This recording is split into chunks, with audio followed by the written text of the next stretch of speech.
আজকে দেখাবো chicken ললিপপের chicken কী করে কাটিং করে, ঠিক আছে? এটা একটা উইংস আছে, তো এটাকে আমি কেটে দেখাচ্ছি চিকেন ললিপপ কী করে বের করে এটা থেকে কাটিং করে, ঠিক আছে? প্রথমে এইভাবে ভেঙে নেব, ভেঙে নেওয়ার পর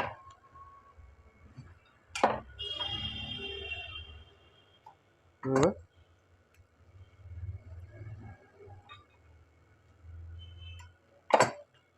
হাড়টাকে বের করে নিলাম, ঠিক আছে? এবার এই মুখটাকে কেটে দিলাম কেচি দিয়ে। এবার এখানে দুটো হাড় আছে, ঠিক আছে? এখানে দুটো হাড় আছে, তো একটা হাড় বাদ দিতে হবে, তো একটা হাড় থাকলো। তো এটাকে এবার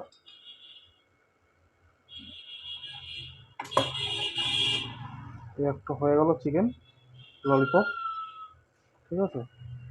আর এটা দিয়ে আর একটা হয়ে গেল চিকেন ললিপপ। তো একটা আর এই একটা, ওটা হলো দুটো হয়ে গেল চিকেন ললিপপ।